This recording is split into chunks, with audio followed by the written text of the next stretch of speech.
is my great privilege, honor, and pleasure to introduce a colleague as well as a good friend, Dr. Nalanda Jaydev. Interestingly, he is a clinical practitioner, he was, and moved on to become a forensic doctor. And currently, he's the Chief Operating Officer of Rajagiri Hospital, situated in Alua, Kerala. So how you can just see how many hats he wears. So initially he was in charge of all our medical legal issues in the hospital, Rajagiri, and currently he is also taking charge of the operations of Rajagiri. He is not just an MD in forensic medicine, he is also completed his LLB. So he is the perfect mix of a clinician as well as a lawyer. Today he will be talking about the topic, the MLC dilemma, the medical legal issues that we normally face. Over to you, Dr. Nalanda Jaydev. Thank you, Dr. Anna, for the kind introduction. Once again, thanks to the organizers for having me here. It's been a series of fantastic presentations. So I would be focusing on the dilemmas that we encounter while handling the medico-legal cases. So the first dilemma is, what exactly is a medico-legal case? So the word medico-legal case is not explicitly defined in our statutory law, but customarily we refer it to any medical case which has some legal implication. This is the broad customary definition.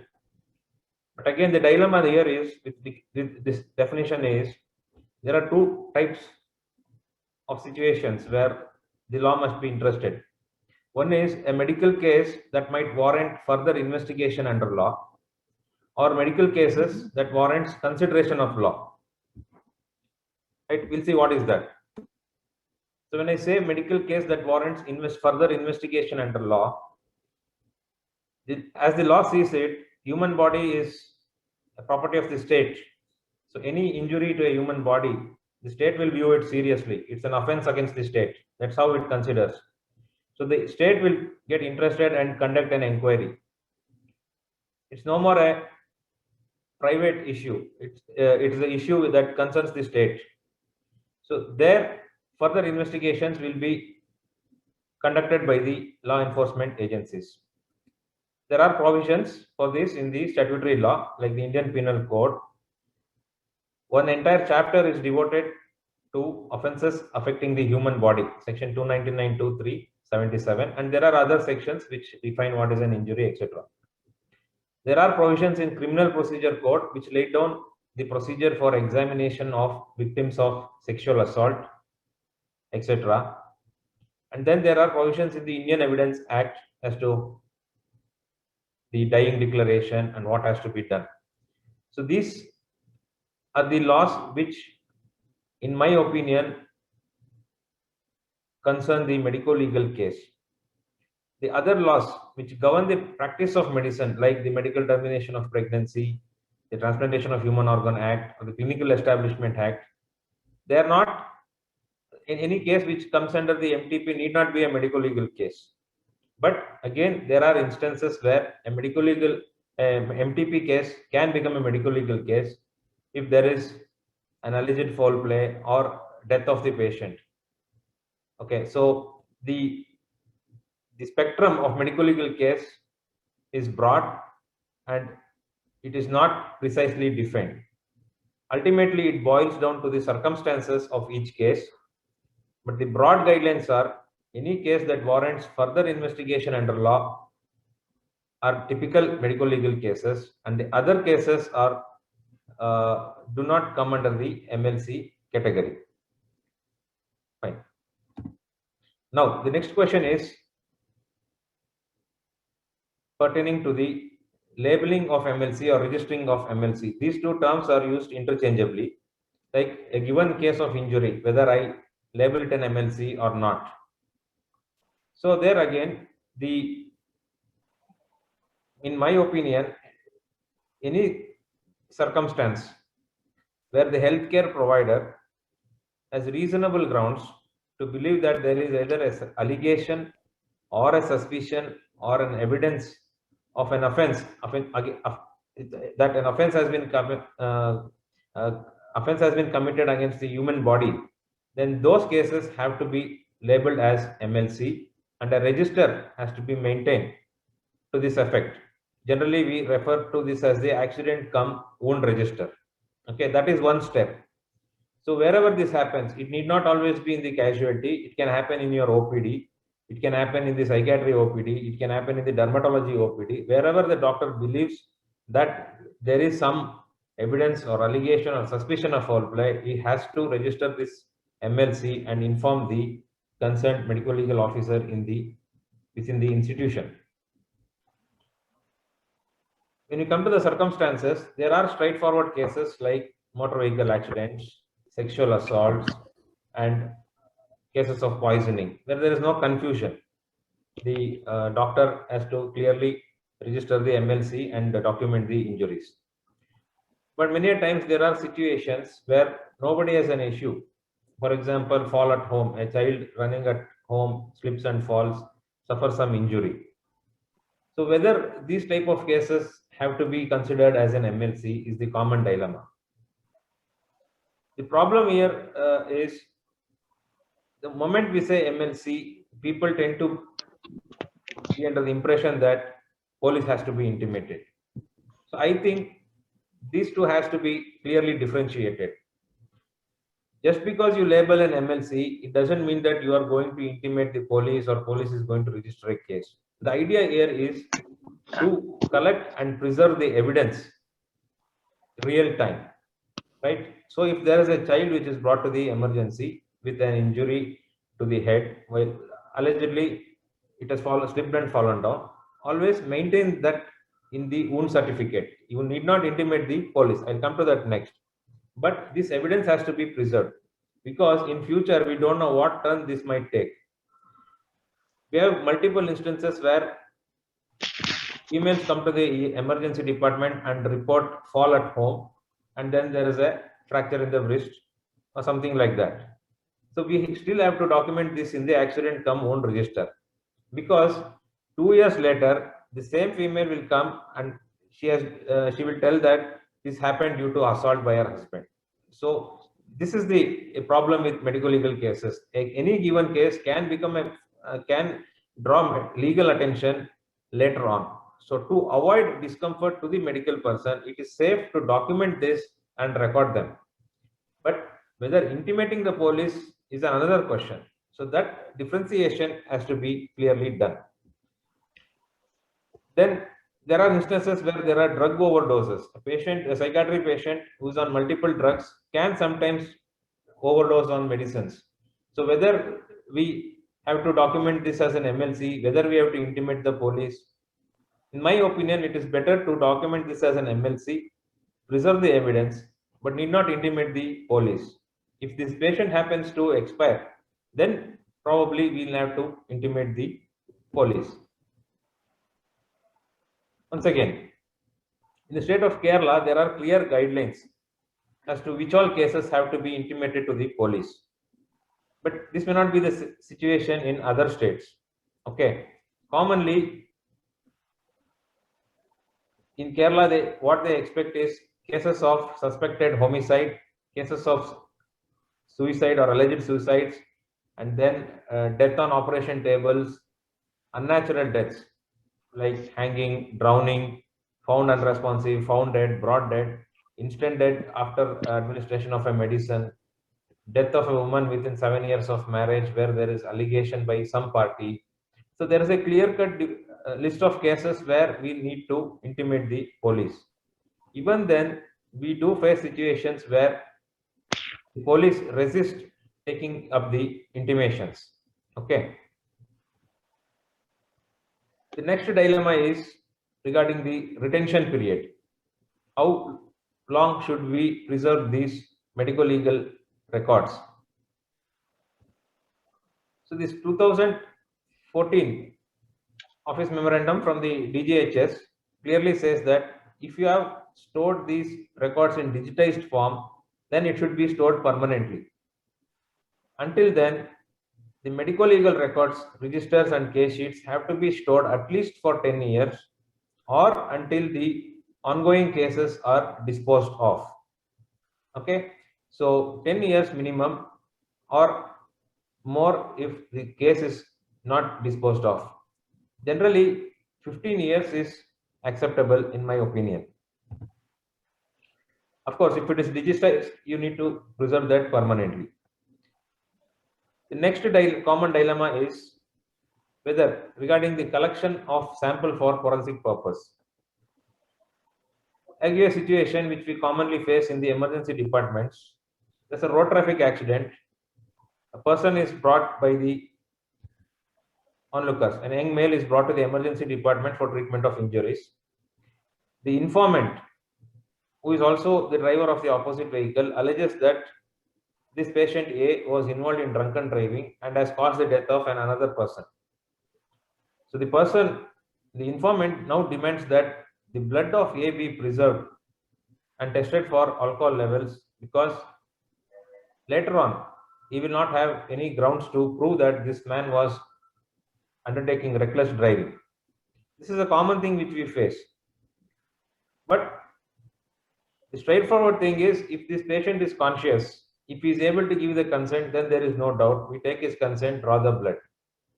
However, most of the times, these type of patients may not be in a state to give the informed consent. Then what do we do? On one side, the patient has not given the consent. Drawing this blood for any purpose might, violate his rights. On the other hand, there is a clear-cut allegation being leveled, and if we don't honor that, there might be an allegation of attempt to destroy the evidence. Generally, if you are working in a government hospital setup, this is the format which is used in Kerala. There will be a police in the medical colleges. There is a police outpost. Immediately, the police is called. They will give a request to the doctor for assessment of these drunken patients, and then the medical officer draws the blood and fills this form and forwards it to the chemical examiner or FSL, depending on whatever is available in this location. There is no confusion. There is no need of any consent or something, because the request is being generated by the police. But if this happens to a private hospital, then police does not reach on time always. Also, there is no mandate for the private practitioners to collect blood and forward it to the government labs. Any test which is done in the private lab in Kerala doesn't carry much value for forensic purpose. Okay. So what is the way out? If you are in a private hospital and you come across these situations, what I would recommend is to first ask the patient for the consent. If he gives the consent, fill this form, preserve the blood. But if the patient does not consent, then what we'll have to do is inform the opposite party to get a written requisition from the police to procure and save this blood for forensic testing. Many a times, police inform us over phone or send an email telling that please collect the blood of this person and keep it for alcohol testing. We have honored such cases also. Okay, but sometimes police may not give any sort of communication. What do we do in those cases? There was a case 2 years back in Kerala where a young man did do this. He was involved in reckless driving and took the life of a pedestrian. The pedestrian was a journalist, okay, and he died on the spot. And this driver was taken to the hospital, and then after receiving treatment, it was realized that the driver was an IAS officer. Okay, the case blew out of proportion. Finally, the allegation came that the medical officer who was on duty failed to draw the blood of this person, this driver who is an IAS officer, in order to protect him. Okay, these type of situations do pop up. So my opinion would be, first is go for the consent. If the consent is not coming forward, inform the alleging party to get a request from the police. Even that is not coming forward, please preserve that blood. Okay, draw the blood and preserve it, but don't send it for testing. Unless the request comes from the police, you should not send it for testing. Now, drawing the blood in these situations, what if the patient proceeds against us for having drawn the blood without his consent? I think there is no way out of this. In order to safeguard our interest, I think we need to draw the blood and keep it aside. We are not doing the testing. We are only preventing the disappearance of evidence in the interest of justice. So that is my take on that. Also, a word on the chain of custody. Whenever you draw the blood for this alcohol analysis, you need to make sure that you do, the nurse does not use alcohol swab to clean the site. A sterile swab is enough. A saline swab is enough. Draw the blood, store it in sodium fluoride, a gray top container, and preserve it until the police arrives. Don't send these type of blood samples to private labs for testing. They will not have any value in the judicial process. And then another question is cost of the test. Who will bear the cost? It is not the doctor's responsibility. The doctor's responsibility is to just draw the blood and leave it. It is the police responsibility to forward it to a government lab and get the report done. So that will not have any cost implications. The other common dilemma we face is whenever we come across a survivor of sexual assault.